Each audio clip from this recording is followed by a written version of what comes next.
sure I have the right day. This is an interview with John Neill. The date is March 19th, 1994, and we're in his home in Victoria. Good morning, John. Good morning. Thank you very much for agreeing to take time to talk with me today about your connection with the profession of landscape architecture in Canada. Perhaps we could begin with where you were born and when? Well, I was born in a small village near London, Ontario, Salford, on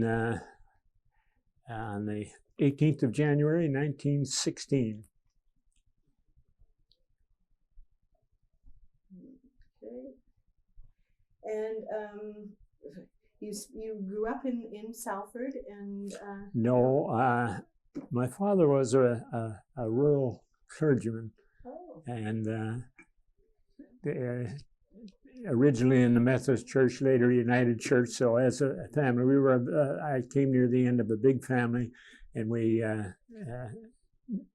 moved every few years. So I've lived throughout in my early years, always in Western Ontario, and then decided to go on to the University of Toronto, or to the Ontario College. The Ontario Agricultural College was affiliated with the University of Ontario. So actually my BSA degree in 1938 was a University of Toronto degree. It's now all an integral part of the University of Guelph, of course. Okay. And did you work with that degree for a while? Yes, my specialty was what we called in those days ornamental horticulture. And my first positions were all related to horticulture. I was editor and manager of a group of publications in Oshawa, Ontario, the Canadian Horticulture and Home magazine, and the Trade Journal of the Florist Industry were two of them. And in the 2 years before I enlisted in the Second World War, and then 2 years after I got back, I was still in that same, they held a position for me, and I went back to that work in the publishing business. An absolutely wonderful experience because it was a small outfit, and I had to learn to do everything. Write editorials, sell advertising, and of course continue my interest in the trade. Good. And that was from about 1939 to 42, and then you were in the war. Would you like to say a little bit about that? Yes, I enlisted in the Armored Corps and worked my way up to a commission in 1943, and went overseas to Britain late that year, and then in 1944 I went to Normandy as a reinforcement officer and posted to the 27th Armored Regiment, an independent brigade, part of an independent brigade, the Sherbrooke Fusilier Regiment. And so I didn't go in on D-Day, of course. Unfortunately, I missed some of the early fight. Fortunately, I missed some of the earliest Normandy campaign, and was with that unit through to the end of the war. Actually, I got the Military Cross in Germany just before crossing the Rhine into Germany, and in the spring of 1945. I'm not really sure what that means. What does it mean to get the Military Cross? Well, the Military Cross is an award for, it's a gallantry award. My troop of tanks was responsible for a very very important attack, which made it possible to do the final preparation before crossing the Rhine River. And for that particular engagement, I was awarded this award. It is in order. The Victoria Cross is the top order. The next in line is the Distinguished Service Order, which is usually for senior officers for their administrative aspects, and the Military Cross is for the actual operation. And I had the rank of lieutenant at that time. And it's quite a long story. I won't go into it now, but during the waiting period in Holland, before our regiment came back out of Germany after the fighting ended in May 1945, yes. I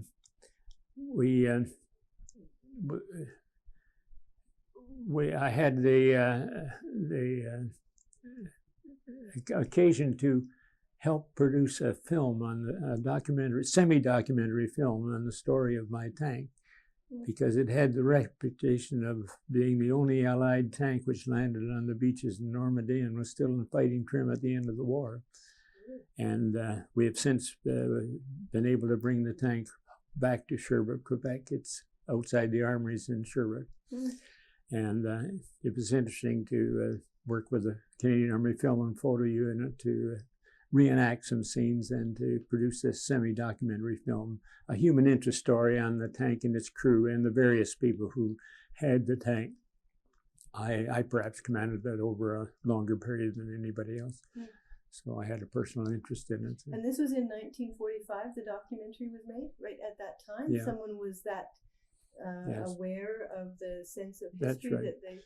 Isn't Yes. that curious? Yes, I made, while researching war film with the Film and Photo Unit in London, I made a broadcast to Canada over the BBC on the story of that tank. So that's just a side interest, but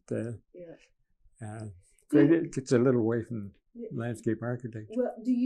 Well, and then of course you came back from the war.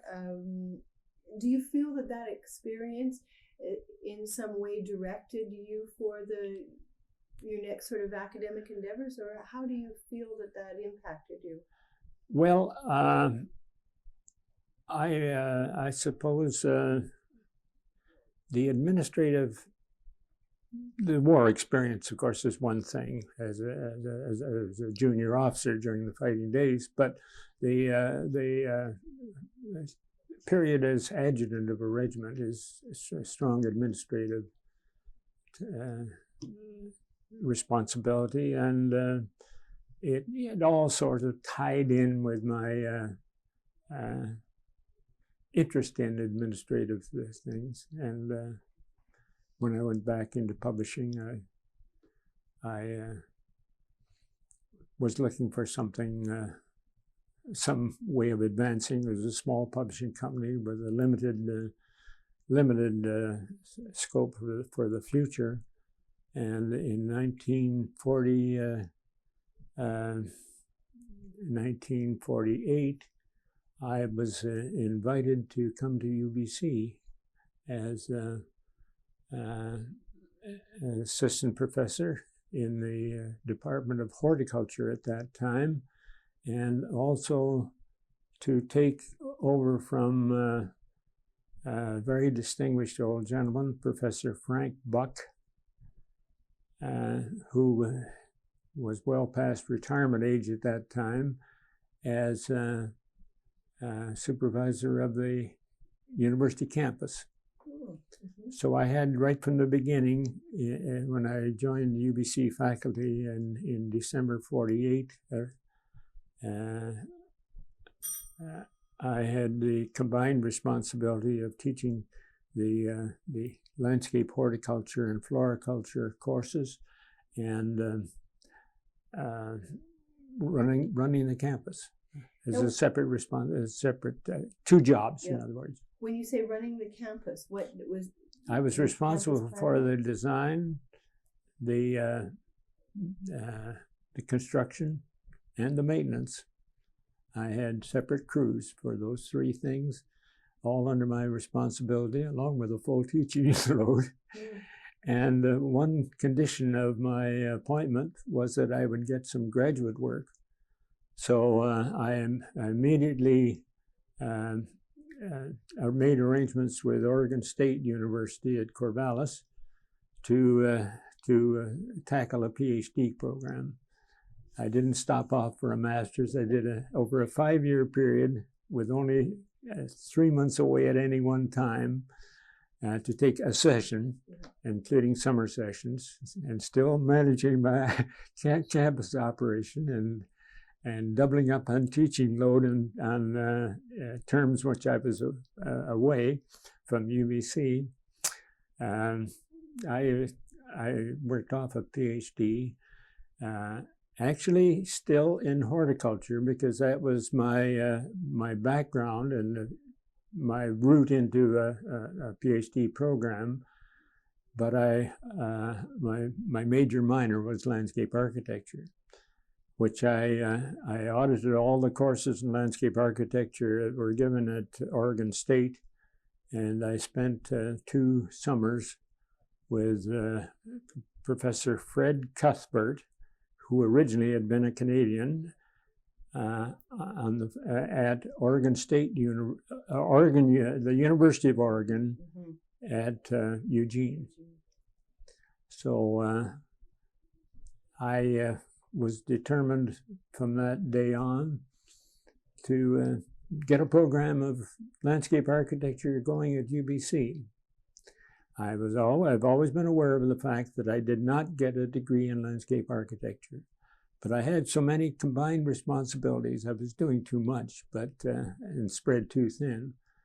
But those were wonderful years at UBC when I had the campus up until the mid-60s. Mm-hmm. I had the responsibility. Those were post-war development years, and the campus was expanding very fast. I was a member of all major committees in those days at UBC and responsible directly to the administration for that half of my responsibility. Mm-hmm. Mind you, that was hard on me academically in later years, because once the university administration changed in the mid-60s, I lost my campus and was for a few years pretty severely pigeonholed, but worked my way out of it again with the interest in the botanical garden at UBC, and then setting up the program in landscape architecture. Could you tell me a little bit about that? Yes. How you were teaching in the Department of Horticulture before you started doing it was the Department of Plant Science.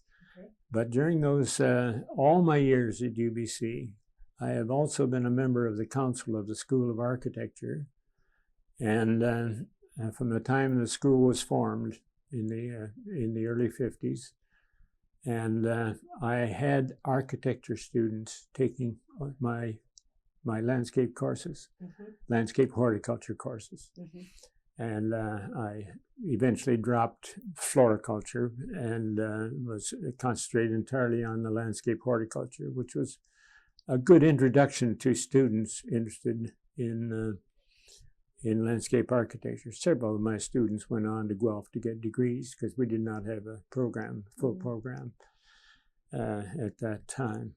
And also, incidentally, I set the campus up as a teaching campus, and I had a tremendous opportunity with building up nurseries and so forth to get a teaching campus. In fact, I was known as the Pied Piper of the campus, because I always had a following on my with plant science, horticulture, and planning and architecture students trailing after me while we studied plants in the out of doors. Yeah.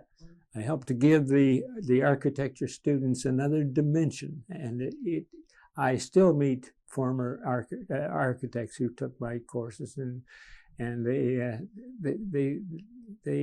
just still just rave about it because it was something new to them, and it broadened their horizons a bit. I wasn't trying to make landscape architects out of them, but more a matter of influencing them. Mm-hmm. So there's always been a strong tie with architecture in my thinking. Yeah.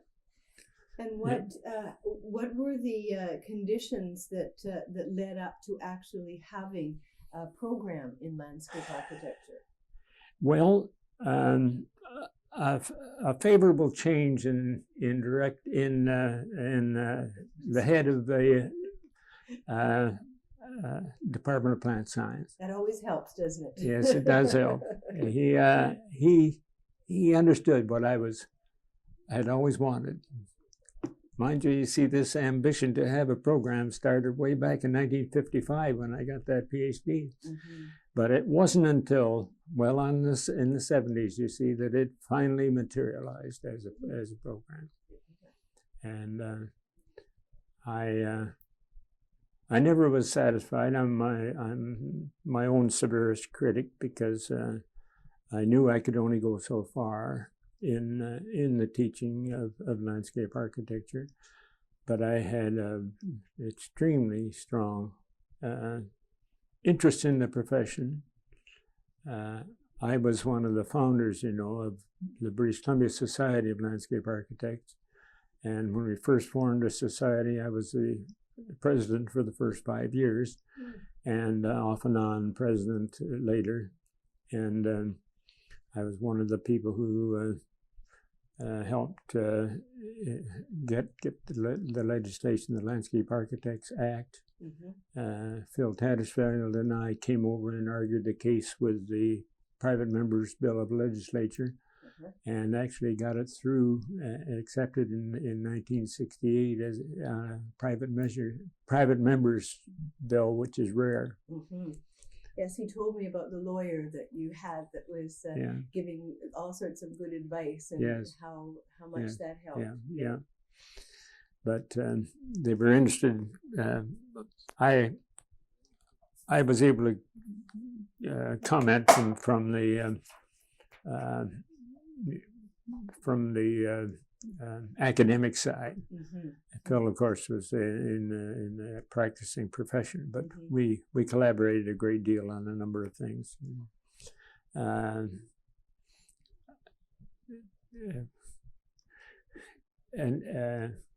This may be a sidetrack, but it's in those years that so many formative things took place. For instance,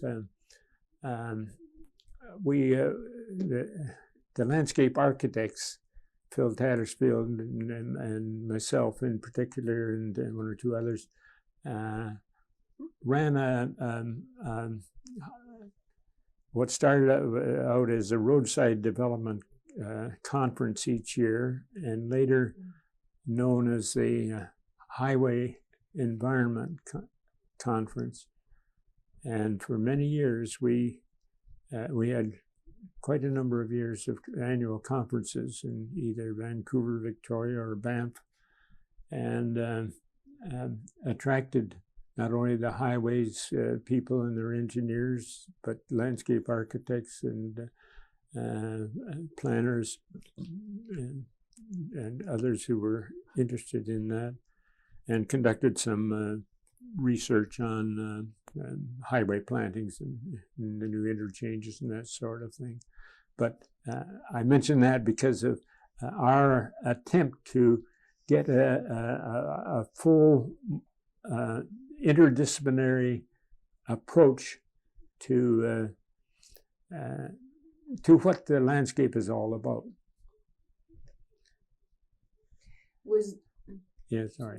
Was that critical in the setting up of the curriculum for the program? It's not necessarily critical. It's just an indication of what our thinking has been through those years. We were ahead of our time in many respects as far as the West is concerned, mm-hmm. because there were no landscape architects here. Frank Buck, whom I referred to, was one of the originals, you might say, because he had a lot to do with the campus and a number of things around Vancouver in the early years. But no, I mention it because, as I say, the interdisciplinary approach was always important in my mind. Mm-hmm. And I valued my tie with architecture and through plant science, and with a strong background in myself in plant ecology. And that was my other minor in the PhD program. Mm-hmm. And I have considered myself, I've done a lot of work in relation to plant hardiness studies and all that sort of thing. So there's no doubt about it, I'm a horticulturist as well as a landscape architect. How was it that landscape architecture then was part of the plant science program rather than, say, urban planning or architecture or some of the other areas? Very simple. I was in plant science. The head of my department was sympathetic. The others were all interested, but not interested to the extent of initiating something. Mm-hmm. So by circumstance, there was a mechanism, because the head of my department, Dr. Runnicles, chaired the committee. And with representation on that committee from planning, urban geography, architecture, botany, and I don't know, and the profession, you see. Actually, Phil Tattersfield was the profession representative on the committee who established this, and we spent a tremendous amount of time on curriculum. But I for one, insisted on an approach by which we would tap the resources of the university as much as possible and not be too introverted. A few years later, for instance, this too is an aside, but a few years later, I was appalled at when visiting the University of Sydney in Australia, to hear them say that they were proud of the fact that they now had all instructors within their own, within landscape architecture, mm-hmm, mm-hmm. in spite of the great resources that were available in a wonderful university. I suppose you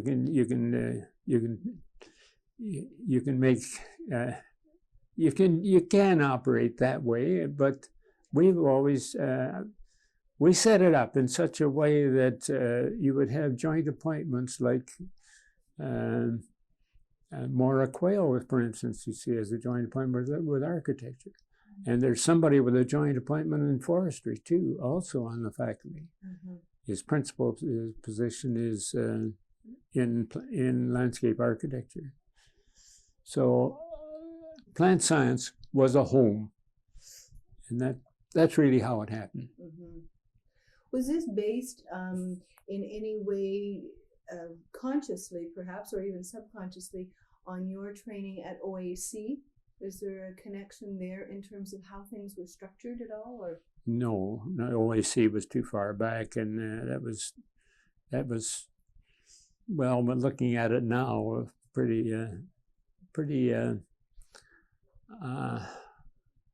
simplistic. Aggies, we were all Aggies. I'm still an Aggie, you see, and in a good deal of the first half of the 4-year program there, you take everything under the sun, animal science and dairying and everything else, and so it was wonderful in those days. But those are all changed, you see. So No, my strong influence on how it was set up is perhaps closely related to my experiences in Oregon.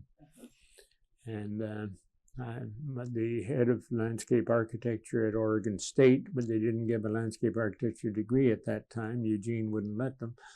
But he was a great, and still is, a very great friend of mine. Yes. Who is that? Don Martell. Okay. And long since retired from living in Corvallis. Mm-hmm. And so the curriculum that you developed for UBC, was it based on the programs then from? No, well, not that specifically. We studied programs from just about everywhere, sure. But this was homemade. Mm-hmm. We devised it out of our resources, and the most specific parts of it, of course, were the studio aspects of it, and we chose our faculty. And see, I was the first director, so I was responsible for hiring the first few people. Mm-hmm. Doug Patterson was one of them, and he was he knew, of course, that I was getting near retirement age, and I'm sure was ambitious to take over the program from the beginning. But that's all right. Mm-hmm. He served them well. Yeah. Was there a particular focus that you felt there was a need for when you started out? Was there something that you were trying to groom students in a particular direction? Was there sort of the end product thought about at the beginning? No, I think we realized that would develop. If it went in any specific way, we naturally, as something new, set out to provide generalists in landscape architecture, mm-hmm. And I think we knew that how far it went in one direction or another, in terms of planning, natural resources, and environmental impacts, and all these things would come depending on the background of the students who were there, and of course on we tried to select, although it's a very small faculty, it still is, students, or at least teachers from different backgrounds. Mm-hmm. I mean, different emphases themselves, which is only understandable. And what the end product is very much a part of what the students' background is, as well as what they get, yeah. And who from the chosen faculty produced the most emphasis. Yeah. I wasn't with them long enough, you see, to have much influence after mm-hmm. getting it set up. Yeah. Only 2 years, you see. Yeah. Was there a connection with the BCSLA as well? Did they have certain needs in terms of what they wanted for students? Was there, because I know they had worked with BCIT prior to the opening of the school. Was there some influence from the society then? Oh, I think that there's a fairly strong influence from the society, always has been, and they've been very supportive of the program. They've all been special lecturers and so forth. Mm-hmm. As far as Kate Drainey's specific need, incidentally, you mentioned BCIT. I was for 14 years a member of the one or more advisory committees at BCIT, and without too much thanks from the university, of course, but I was very much interested in the technological aspects too. Mm-hmm. First in general agriculture and horticulture, and later in the landscape architecture technology program. Mm-hmm. So I have had quite 14 years of association with BCIT as well. Yeah. That would be a wonderful tie between the university and the technical college to have you there. Well, I think that we served a purpose. The university didn't recognize it, but the profession has recognized it, and quite a few of them have been employed or have gone on to achieve full membership. Mm-hmm. So it's gone now. BCIT program's Oh, is it? discontinued. There's a new horticulture program with a landscape architecture technology input at Langley, I think it is, but it's not the same thing. Yeah. But the head instructor there was one of my students. So there's a continuity.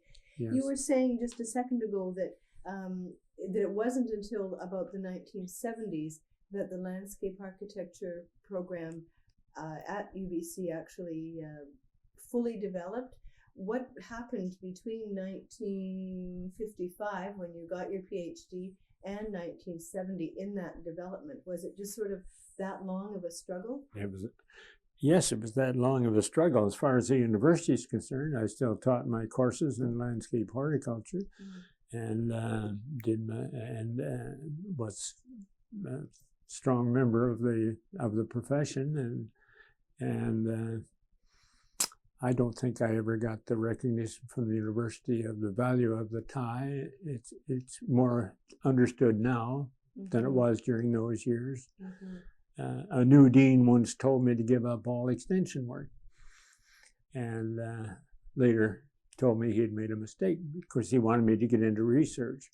But you see, that was difficult for me as a professor of horticulture because in those first 14 years when I had the campus and the botanical garden and the nursery, that was my outlet.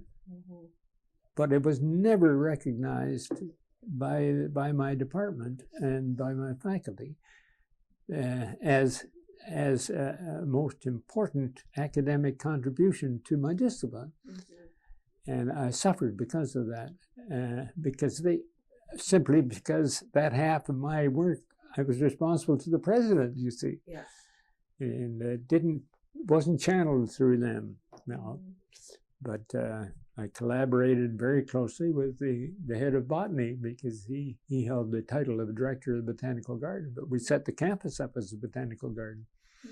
And that was later discontinued. Can you tell me a little bit about that? You've mentioned that now, and then a while ago you said that you were the Pied Piper and the students followed you around. Yeah. Can you tell me what was your vision in terms of that establishment of the campus? Yes, the vision was that the campus in its entirety would be the botanical garden.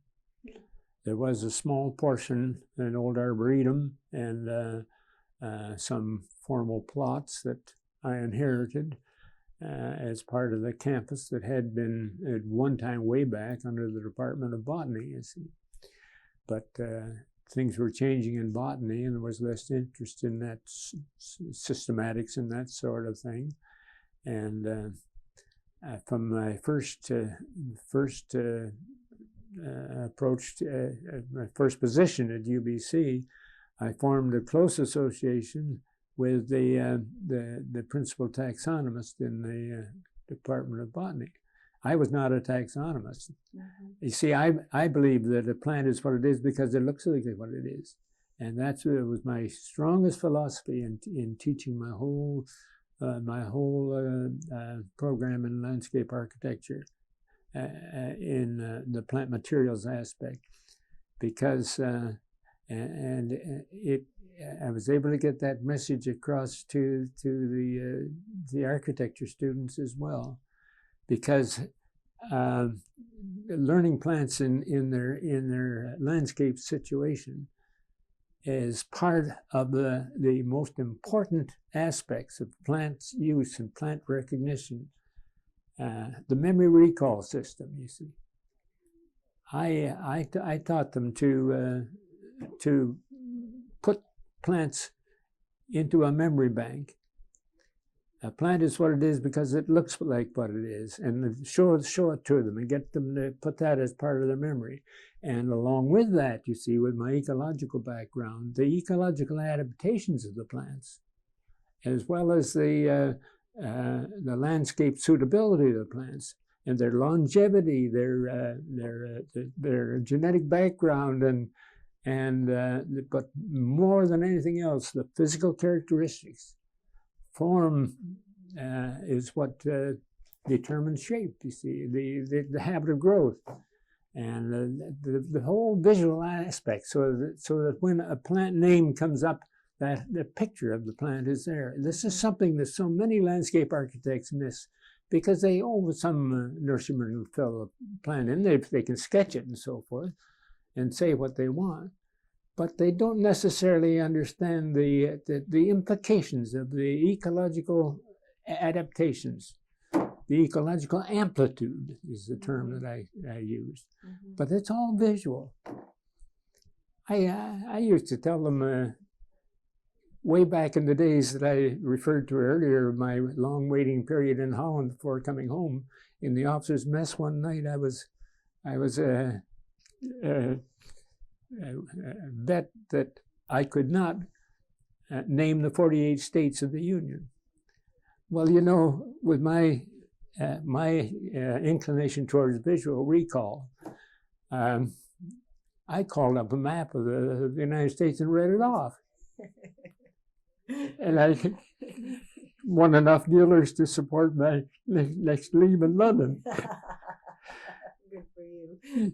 But you see, I feel so strongly about that, and I taught that way for years, and I think a lot of it made an impression on perhaps more on some of the architects than the plant science students, because I didn't have too many of the plant science students in those long years that you're speaking of, that who went on into landscape architecture itself. Some did. So you were able to set the campus up in such a way as that people were able to go to these particular sites and be able to experience the plants in situ. I'd show them that, and they can go back to it, and it all became part, they see, because they, along with the scientific name became part of that visual recall.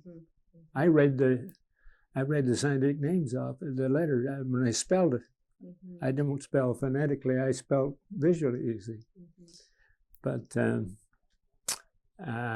that only lasted until 1965. And then the administration changed, and they said, no longer, there will be a teaching and research side of the university, there will be a physical side of the university, and never the twain shall meet. And I literally was pigeonholed. I fought, beat my head against a stone wall for 2 years, and lost 2/3 of my stomach in the process, and massive hemorrhage, which led to a gastrectomy, which has been difficult to live with too. But and I couldn't, and I was forced to try to get into research. As I would come back to that again, because the new dean, working in collaboration with the new president, you know, says, forget all this outside stuff and get into the research. But after 14 years without NRC money and so on, I couldn't break in. And so I put my whole emphasis then on planning from 1965 on planning for how I could get ahead with landscape architecture. And the reestablishing contact with a more modified botanical garden. I was left out of the planning for it completely, but later got it back in as an honorary research horticulturist on the staff of the botanical garden. And it was during that time that the Nitobi garden was built, and that had a strong influence on me because I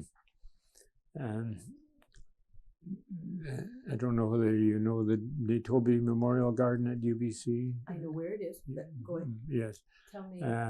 See, it was built, it opened in 1960 while I still had the campus. And actually my campus crew built the garden. So I was responsible for the construction. And although I had been invited by the president to design a Japanese garden as a more, something that was a more fitting tribute to Dr. Nitobi, See, that in itself is a very interesting story, and one that has had quite an influence on me and my thinking. And Dr. Nitobe was a distinguished Japanese who at one time was Undersecretary of State for the League of Nations in Geneva. Yes. And that's where our president, who was special at that time, the President Mackenzie at UBC, who especially was international law, knew him well. And he died in, actually, while visiting British Columbia in 1933. And his friends amongst the Japanese Canadians provided the Nitobe Memorial Lantern. It was elsewhere on campus. And the whole concept of a Japanese garden on campus was to be a better, more appropriate setting for the Nitobe Lantern as a tribute to Dr. Nitobe. And that's why the name came about. Well,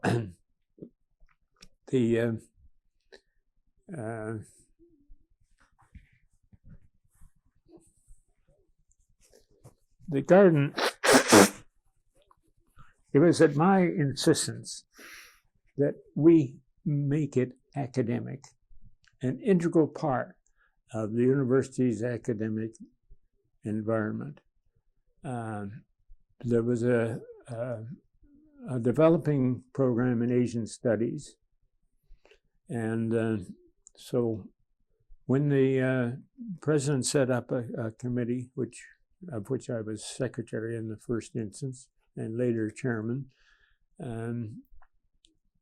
we included all the principal disciplines who might have any interest in a Japanese garden on campus, from Asian studies, from fine arts, architecture, and geography, and planning, and plant science. And that constituted the committee, and we included a Japanese Canadian citizen and a member of the consul general. At that time, consul, he had full status at that time. And it was through his good offices that the government of Japan chose Professor Mori, M-O-R-I, recently retired from the University of Chiba, which is near Tokyo, that he was brought over to design the garden. He joined my staff, and for a 3-month design period, we gave him a free hand to come up with an authentic Japanese garden. And he didn't speak much English, and I did my best to keep him behind the bamboo screens, you always say, so that he wasn't too unduly influenced. You know the Japanese, if you know them at all, they're so quick to answer what you think you want them to answer, or to do what they think you want them to do. And that's what's wrong with so many Japanese gardens in the United States. They're American, with a Japanese influence. And some of them are very lovely. But this one is different, you see. This is an authentic Japanese garden, full concept. And it's recently been updated, you know, and I was part of the group who approved the plans for the updating. So, and I'm still a member of the advisory council, actually an honorary member now, of the Nitobe Memorial Garden. But I've helped to keep it tied with the academic community. And I think that is being borne out right now by the reopening ceremonies that will take place in May, and a full-day symposium with international speakers, and it's all and also it was. We managed to convince the president that it was sufficiently academic to be included in the new development of the Institute of Japanese Studies as part of Asian Studies at UBC. So, what is academic about it? It is, well, because first of all, it is traditional, and it is a teaching. It is used by so many departments from a teaching standpoint. The urban geography people, the planning architecture, as well as landscape architecture. It isn't just a piece of landscape. It is used by these departments and is recognized as an integral part of the Institute of Japanese Studies. So, are there gardens like that at any other Canadian universities? No. It's unique, and there's none that could hold that same status in the United States. There's some fine Japanese gardens. Mm-hmm. Some are terrible, but nothing comparable. And the renovations have been designed and supervised, including people from Japan, on the job for a 6-month period of renovation, who. Well, the landscape architect is a Zen Buddhist priest, as well as he has his own temple, as well as being head of one of the largest landscape consulting firms in Japan. Mm. And he has lectured at the UBC program in landscape architecture on several occasions, and I know him well. I've had 2 6-week sessions in Japan, which have had a strong influence on me. The first one, and shortly after the garden was built in 1961, and I had as a traveling companion the Japanese citizen who was on our committee, and he.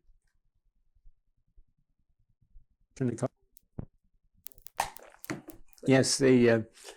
Dr. George Ishiwara, who was a Vancouver dentist and who had been head of the Japanese citizens at the time of the evacuation. Mm. He and his family, of course, were evacuated, but we were great friends, and he was fluently bilingual, so that first trip was exceptionally good. And connected with the Nitobi Garden. I had a small Canada Council grant supporting that.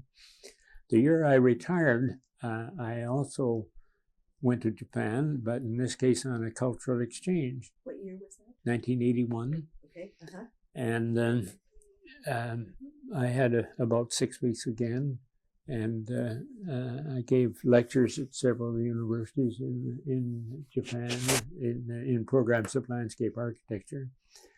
And I found that the students in Tokyo and Kyoto and so forth were not particularly interested in the traditional garden. It's only a minor part of their education. They were more interested in quizzing me on postmodernism. Mm. They wanted to know what postmodernism was all about. And I wasn't, I had some idea, but I wasn't prepared for some of those questions. Yeah. But it was a wonderful experience. Yeah. And also I had time to go to Sapporo in Hokkaido, and also northern Honshu, where Dr. Nitobi was born, and do quite a bit of research into the background of Dr. Nitobi. Very distinguished individual. Yeah. He was, shortly after that, he was pictured on one of the 10,000 yen notes. So he's highly revered in Japan. Yeah. Which, just a quick question here, which came first, the Nitobe Gardens at the university or the focus on Asian studies at the university? Do you have any, or did they sort of rise together? Or I'm kind of wondering as you talk, because this garden is such a good academic source of information, and I can understand from all kinds of perspectives, even an art perspective, which you haven't mentioned, and that's my background. I would be thrilled to be in there. I'm wondering if that garden was the impetus for having a focus of Asian studies at the university. Well, I think it helped. There's no doubt about it. And the Asian Studies building is built right beside the Nitobe Garden. Unfortunately, the garden around it isn't. Well, that's one of these examples of a Japanese style garden that is quite a contrast to the Nitobe Garden itself. Because once you get into the Nitobe Garden, you feel that you're in another world. You see, it's automatic. Many years ago, in walking, I had a chance to walk with a group from Japan, which included a younger brother of the Crown Prince, who actually is the I could take these glasses off.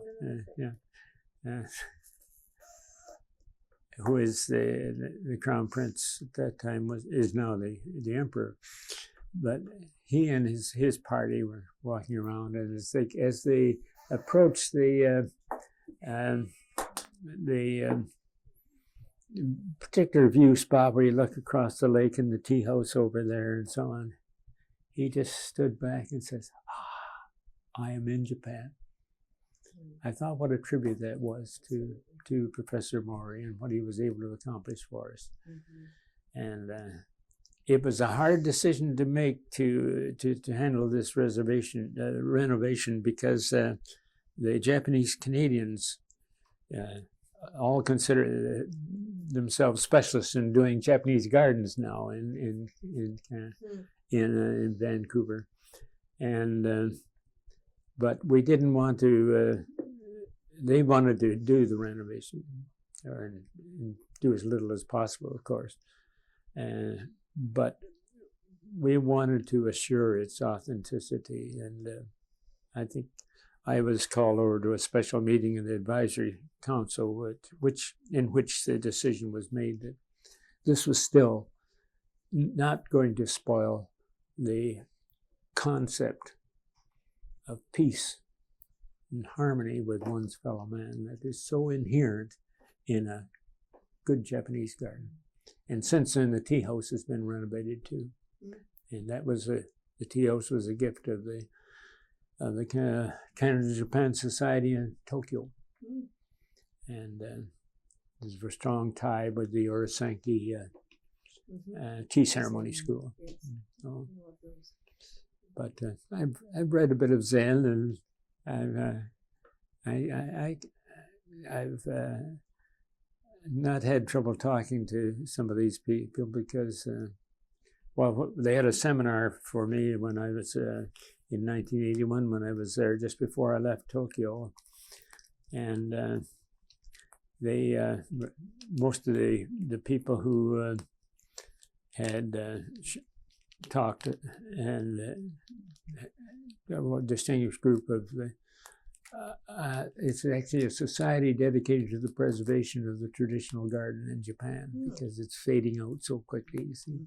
And they said that they thought I was unique in that I was one of the few Occidentals who really could understand and accept their philosophy of the garden. So I thought that was quite a tribute. And before you, I'll show you a little certificate they presented to me. But this has had an influence on my thinking. Of course it has. And I don't discourage Japanese style. We've all copied down through the ages, architects as well as landscape architects. There's nothing unique about copying. and doing it quite well. Mhm. But there's some. I draw the line between the good aesthetically pleasing copy and the full authenticity of being able to get an emotional response that is quite unique. How do you think that's generated? Yesterday I was in a seminar, part of the Congress that's here, and the fellow was speaking about the spirit of place. I wonder if it is the spirit of place or if it can't be, because the spirit of place there, I mean, here we're in Vancouver. This is not the country of Japan anyway. There's not a cultural lineage there. Do you think it's the spirit of place, or is there something else? Maybe there's a way of imbuing a place with spirit that's not part of what comes out of the ground? Do you have any? Well, I don't quarrel with spirit of place, because spirit is the key word, you see. And Professor Maury, for instance, he was perfectly content to use our plants, our rocks. And some of these other people will spend thousands of dollars to bring things over from Japan. But he said, it is not what we have used, but how we have used them, you see, that counts. So the spirit of place is inherent in the Nitobe garden, and so I don't quarrel with that. And I think the people who did the renovation had the same feeling there. Mm-hmm. Mm-hmm. Can we just go ahead? Yes, after I left the program, you see, I had very little influence on it because I retired so soon after the program got started. We hadn't even a graduating class, you see, when I left. The British Columbia Society of Landscape Architects has provided a medal to the top student in landscape architecture graduating each year. And the medal carries my full name, the Dr. John Wesley Neill Medal. And most years, in recent years, the Dean of Agricultural Sciences invites me to present the medal to the winner at a graduation luncheon for all students in graduating in Faculty of Agricultural Sciences. And so this is the top award in landscape architecture that's awarded. So it is quite a privilege to go back and hand this medal out. I'm sure much has changed in the curriculum from the time I helped set it up, but that's as it should be. But I've had no contact really with the program since leaving. I have not been invited to give a guest lecture or anything like that, and I've been, treated, rather friendly always, but no, I've had no input, shall we say. And I suppose this shouldn't go on the record, but it is a fact that no, I have not given a lecture or anything like that. But I'm not going to now, of course. I'm long past anything like that. But so I can't say too much about the way it has gone, excepting that I am sure that it has continued its strength through interdisciplinary input. That's a very good word for this day and age. I wonder if you could comment, if you would mind commenting on sort of the interdisciplinariness, and I'm sure that's not a word in the English language, of landscape architecture. You mentioned that was a core philosophy for your development of the program in the first place. Why do you feel that's essential? The principal reason is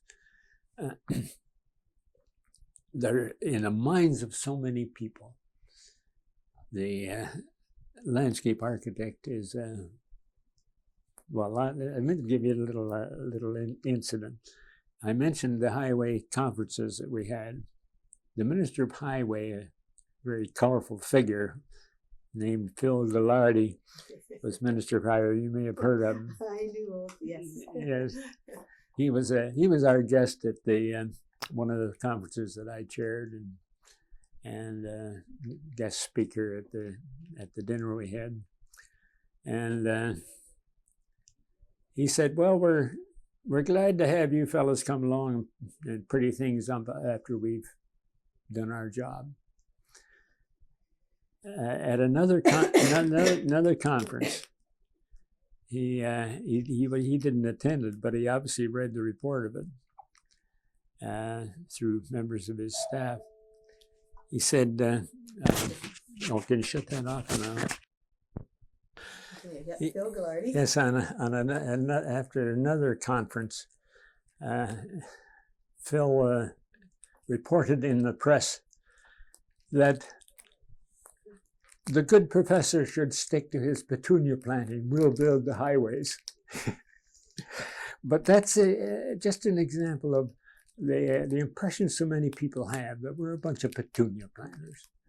And sure, I'm a horticulturist, and I think some of the people in the profession think I'm too much of a horticulturist. But I'm not ashamed of being a horticulturist. And I would like to see all landscape architects get that same concept that I have about how important plants are as a part of the landscape. There's still a very, very strong key.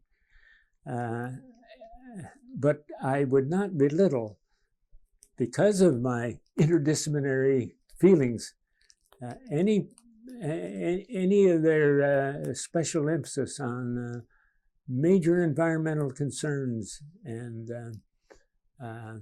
I think that there are too many landscape architects willing to accept a minor role.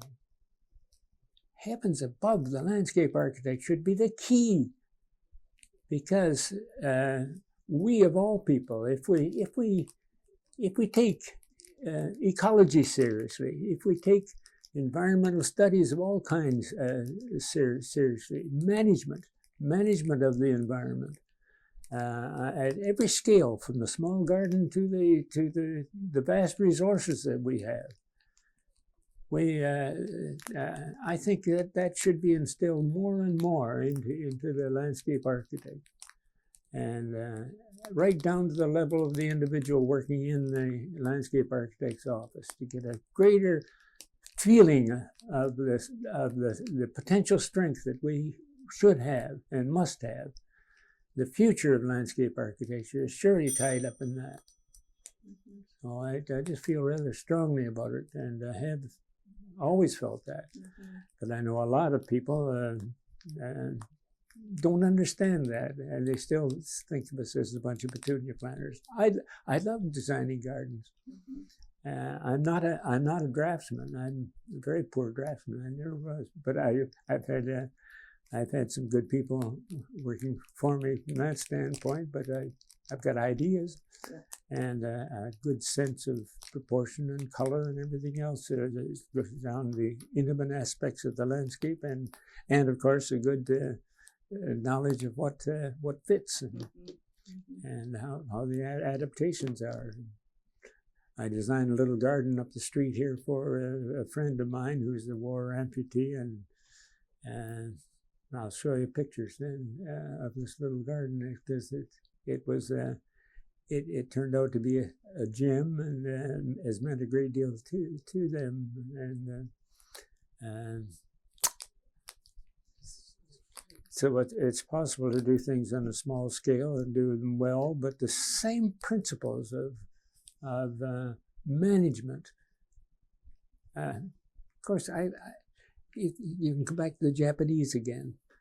I say the Japanese is perhaps the most fundamental ecological manipulator. He never lets it, it's a crude way of putting it, but he never lets it be known who's the boss, you see. Mm-hmm. Look at bonsai, you see, it was the absolute maximum to which you can subject a plant to and still submit it to your wishes, you see. Mm-hmm. And people just love it. They don't realize what's going on. That's right. But they are skilled. But I think excuse me. I think management is inherent in good Japanese design, of course. Mm-hmm. And but it's for man's enjoyment. It's very much that's inherent. I think in Zen. Mm-hmm. I think the individual is so important, and the emotional response that is possible at whatever scale. So, but I like to think of the landscape architect becoming more and more important in the team. I just heard some of that summary session. I didn't go to anything else.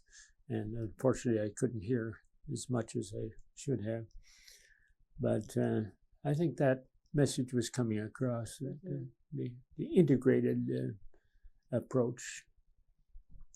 Are there any specific areas where you think landscape architects should be focusing for the future? Are there things that they haven't done that they should be doing, or? Well, I think they've got to make it better known. Their public relations related to the public and related to the other professions is still a weak point. I think that as much as anything else. Mm-hmm. And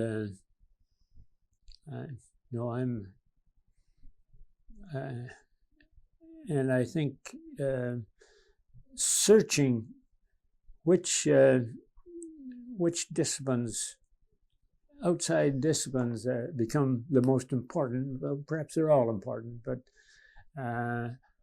individual programs will often drift in very definite directions, different from other programs. That isn't bad. I'm not one for a standard pattern of everything, but I'd like to have had a few more years with the program. You see, because I'm very pleased about the fact that I got it started, and that I had an opportunity to be its first director. But I haven't had not enough input into it to influence it at all. Mm-hmm. To do some shaping. Do some shaping, yes. Is that Taku? But I'm not critical of what they're doing because actually I don't know enough about it. Mm-hmm. I attended the meeting of the fellows yesterday afternoon, and after an hour of sitting there and listening, and I had nothing whatever to contribute, and also to hear so much of the discussion about the accreditation. Mm-hmm, mm-hmm. That it's a hot topic. Yes, it is, and it's necessary and all the rest of it, but. I left before the meeting was over because I just couldn't sit there any longer, and so In the College of Fellows roster, there's a group listed without specific, some of them without specific dates of membership prior to 1974. I'm in that group, you see, so I thought sitting there, that's I'm definitely a has-been. I don't think that's the right interpretation. Are there any words of wisdom? Yesterday, if they had stopped, sort of talking about accreditation long enough to have asked, are there any words of wisdom that you would offer the society as a whole, or landscape architects as individuals?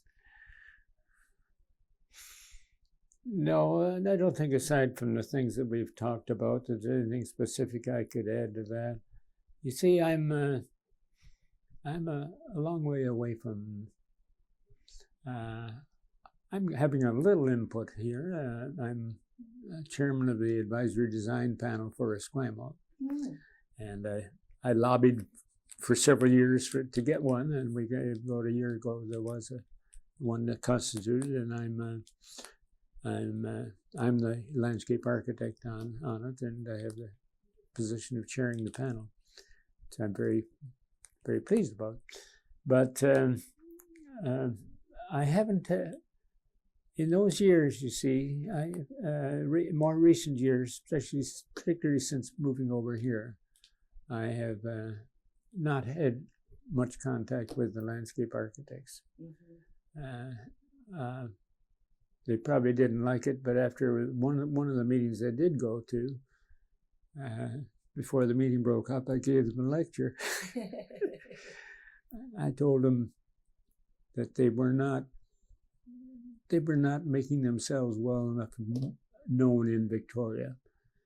Victoria is unique, It is what I call the volunteer capital of Canada. Everybody expects something for nothing. If I had thought of getting supplemental income as a consultant when I arrived here, I would have been sorely disappointed, because there's nothing. I'm one of the Lieutenant Governor's advisors on the renovations that are going on by the Friends of Government House, and have become, acquainted with the Lieutenant Governor. Helen and I were invited to tea with His Honor and Mrs. Lamb, and so he classes me as one of his advisors. I'm a member of the Friends and don't go to their any meetings at all. But I keep my association with the Rhododendron Society and the Men's Garden Club of Victoria.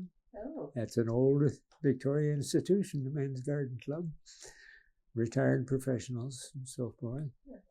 I keep a strong tie myself with the nursery trades, because I'm an honorary elect member of the Nursery Trades Association, and I believe that the landscape architects, the BCSLA has strong representation on some of the work of the nursery trades, particularly on plant introduction. I was one of the founders of the Eddy Plant Foundation introduction of new plants through the botanical garden. They're introduced through the botanical garden, and propagating materials released to the nurseries, and they're all registered, and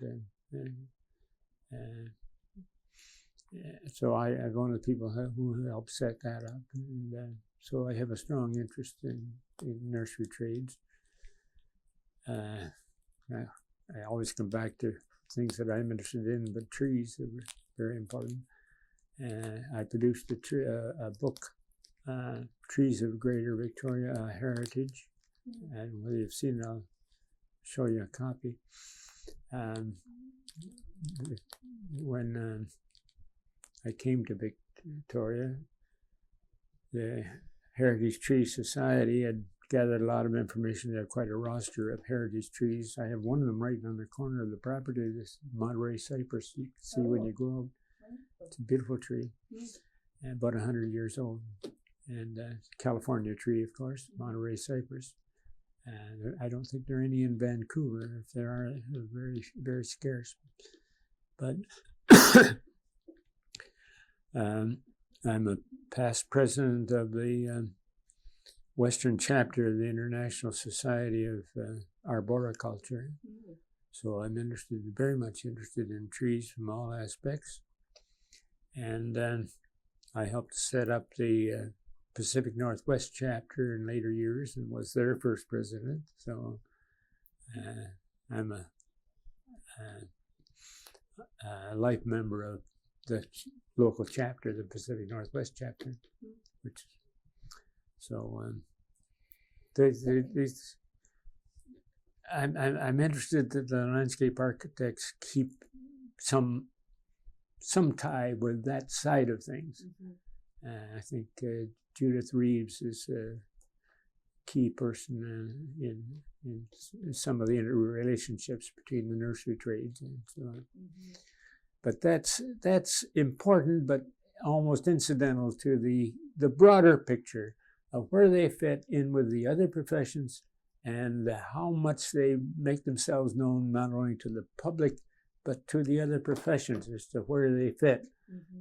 Because there are too many people just willing to take a much minor position. And the BC Society I don't know if they're any different from others in that respect. I think it's a general problem. I mentioned to one of the people I interviewed that, in fact, it was Phil Tattersfield, that landscape architects could be part of this team of people. And he said, no, landscape architects could lead the team. And that seems to be a very important concept that many people have, that landscape architects have the background, and as you've said so many times, interdisciplinary, that there's this very broad background, that a person can come to a situation and be the leader, not be one of the team, but be the leader of the team. No, Phil and I have always agreed that they should take a leading role, and more and more. This happens in some of the eastern United States, I know, but not too much in Canada yet. But it is. No, they've got the potential for that, but they don't all have the drive. The drive to do that. What about in terms of policy development? Do you think landscape architects should be providing a greater role there, that they should be more politically motivated? Well, I don't know how to answer that because I'm very much interested in policy and politics. I read the papers.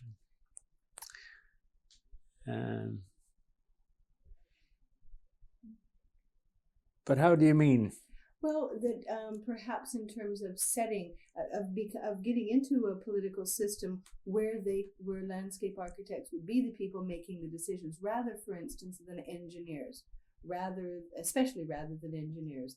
If landscape architects were helping to set policy within provincial or federal governments, would that make a difference to the face of Canada? It probably would. But how are you going to do it in the face of trends like for instance,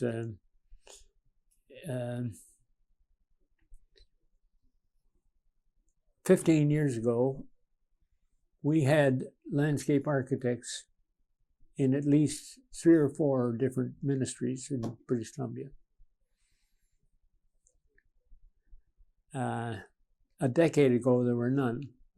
They were all fired. Now, some were rehired as consultants. The government thought they could do it cheaper that way. But I think people, knowledgeable professions working within political organizations can play a more important part than they have. And I'm not one. I know some people will debate this. They like the private enterprise system where everything is contracted out. But I think what we're losing is control. It shows up in our forest industry here in British Columbia, you see. We've lost a tremendous amount through dumping the responsibility on the forest companies themselves. And the government doesn't know what's going on. They've no longer got control. And I've seen this in the past couple of decades here in British Columbia, and that's what's caused all this McMillan withdrawal trouble and everything else. All this business. It's all the government. The government doesn't know what's been happening. It's as simple as that. You've got to keep control, and I'd like to see professional people like landscape architects in civil service posts, and not just be outside consultants brought in. Like a provincial landscape architect would be interesting, wouldn't it? Yeah, what a novel idea. Yeah. I don't know Let's have somebody keep an eye on the environment. Well, we have a provincial horticulturist. Yeah. But I'm sure there's never been a provincial landscape architect. No. But we used to have a landscape architect in the highways department, in the parks department, and in public works. Are there any anymore? No. They're all brought in as consultants. So then there's no continuity. Then there's no big picture, is there? No. It just becomes isolated. Yeah. Well, you see, that's what happened to my campus. It's the same thing. Yeah. So it's lost its